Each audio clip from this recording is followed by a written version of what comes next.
Water authority കണക്ഷനാണ് അവിടെ connect ചെയ്തുകൊണ്ടിരിക്കുന്നത്. അങ്ങോട്ട് അവിടെ നിന്നാണ് നമ്മൾ ഇങ്ങോട്ട് എടുത്തേക്കുന്നത്. അതായത് 3/4 ഇഞ്ച് പൈപ്പാണ് നമ്മൾ ഈ ഭിത്തിയിൽ കൂടെ ക്ലാമ്പ് ചെയ്ത് വന്നിരിക്കുന്നത്. അപ്പോൾ ഹെവി ക്ലാമ്പ് SS-ൻ്റെ സ്ക്രൂ ആണ് ഉപയോഗിച്ചേക്കുന്നത്. കാരണം SS-ൻ്റെ സ്ക്രൂ ഉപയോഗിക്കാൻ കാരണം തുരുമ്പെടുക്കാതിരിക്കാനൊക്കെയാണ് SS ഉപയോഗിച്ചത്. അതുപോലെ നമ്മൾ ഈ ഇൻ്റർലോക്ക് ഇളക്കിയിട്ടാണ് ഇതുവഴി നേരെ തൊട്ട് മുകളിൽ കൂടെ കൊണ്ടുവന്ന് നമ്മൾ ഈ സൈഡിൽ ടാങ്ക് വെച്ചേക്കുന്നത്. കണ്ടില്ലേ, നമ്മൾ ആ സൈഡിൽ കൂടെ കൊണ്ടുവന്ന് മാന്തി ആ ഇൻ്റർലോക്കിൻ്റെ അകത്തൂടെയാണ് ഈ സൈഡിൽ കൂടെ കൊണ്ടുവന്നത്. നമ്മൾ ഇപ്പുറത്ത് കാണുന്ന ഈ ഭിത്തിയിൽ കൂടെയാണ് നമ്മുടെ മീറ്ററിൻ്റെ അവിടെ നിന്ന് നേരെ ഡയറക്റ്റ് കൊണ്ടുവന്നത്. അപ്പോൾ നമ്മൾ വെള്ളത്തിന് ബുദ്ധിമുട്ടുള്ള സമയത്ത് നമുക്ക് ഇങ്ങനെ തന്നെ നമുക്കൊരു ടാങ്കിൽ നമ്മൾ ഡയറക്റ്റ് കൊടുക്കാനൊക്കെ നമുക്ക് ഈസിയായിട്ട് സാധിക്കും. നമ്മൾ ഈ സൈഡിൽ കൂടെ കൊണ്ടുവന്ന് നമ്മളൊരു 500-ൻ്റെ ടാങ്ക് ഇവിടെ കൊടുത്തിട്ടുണ്ട്. 2 ഉപയോഗങ്ങളാണ് ഇവിടെ വരുന്നത്.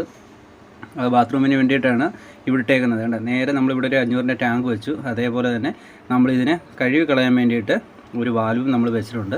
ഔട്ട് ഇറങ്ങി പോകുന്ന 1 ഇഞ്ചാണ്. കണ്ടില്ലേ, ഇതിൻ്റെ അകത്തു നിന്ന് 1 ഇഞ്ചാണ് നേരെ, ഇപ്പോൾ അവർ അടിച്ചുകൊണ്ടിരിക്കുന്ന 1 ഇഞ്ചാണ് നേരെ കാണുന്നിടത്തോട്ട് 1 ഇഞ്ച് ഔട്ടാണ് പോകുന്നത്. തൊട്ട് താഴെ ഒരു ബാത്റൂമും കൂടാണ് വരുന്നത്.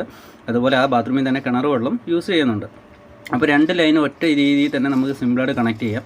നേരെ നമ്മളിവിടെ റെഡ്യൂസ് ചെയ്ത് നമ്മളൊരു വാൽവ് വെച്ച് കൊടുത്ത് അതിൽ നേരെ ടീ ഇട്ട് നേരെ താപ്പോട്ടും അതേപോലെ ഇവിടെ ഒരു ടാപ്പ് നമ്മൾ ലൈൻ വെള്ളത്തിന് വെച്ചിട്ടുണ്ട്. ഒരു വാൽവ് ക്ലോസ് ചെയ്യുമ്പോൾ ഒരു വാൽവ് ഓപ്പൺ ചെയ്ത് എന്ന രീതിയിലാണ് കൊടുത്തേക്കുന്നത്. അതായത് നമുക്ക് കിണർ വെള്ളം വേണമെന്നുണ്ടെങ്കിൽ കിണർ വെള്ളവും യൂസ് ചെയ്യാം, അതേപോലെ ലൈം വാട്ടർ വേണമെന്നുണ്ടെങ്കിൽ ലൈം വാട്ടറും യൂസ് ചെയ്യാം. ഈ ബാത്റൂമിലാണ് ഏറ്റവും കൂടുതൽ വെള്ളച്ചെലവും വരുന്നത്, കാരണം എല്ലാവരും ഇവിടെയാണ് ഉപയോഗിക്കുന്നത്. അങ്ങനെ നമ്മൾ കണക്ഷൻ കൊടുത്തു. ഇതേപോലെ ഓട്ടോമാറ്റിക്കായിട്ട് കട്ട് ഓഫ് ആകാൻ വേണ്ടിയിട്ട് നമ്മളൊരു ഫ്ലോട്ട് വാലും കൊടുത്തു. 3/4 ഇഞ്ചിൻ്റെ ഫ്ലോട്ടാണ് കൊടുത്തേക്കുന്നത്. അതോടൊപ്പം തന്നെ ഇപ്പം വെള്ളമുണ്ട്, കണ്ടില്ലേ, ഇതേപോലെ വീണുകൊണ്ടിരിക്കും. ഇച്ചിരി പ്രഷർ കുറവുണ്ടെന്നേ ഉള്ളൂ, പക്ഷേ വെള്ളം നല്ല രീതിയിൽ തന്നെ വീഴുന്നുണ്ട്.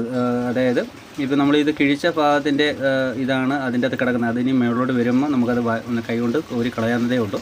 ഇതൊരു ഫ്ലോട്ട് വാല് കൊടുത്തു കഴിഞ്ഞാൽ നമുക്ക് ഇതൊരു ആവശ്യത്തിനനുസരിച്ച് ടാങ്ക് നിറയാൻ നേരത്ത് ഇത് കട്ട് ഓഫ് ആവുകയും അതേപോലെ തന്നെ ഓട്ടോമാറ്റിക്കലായിട്ട് വെള്ളവും വരും. അപ്പോൾ നമുക്ക് ഇത് പെട്ടെന്ന് തന്നെ നമുക്ക് വെള്ളം നിറച്ചെടുക്കാം.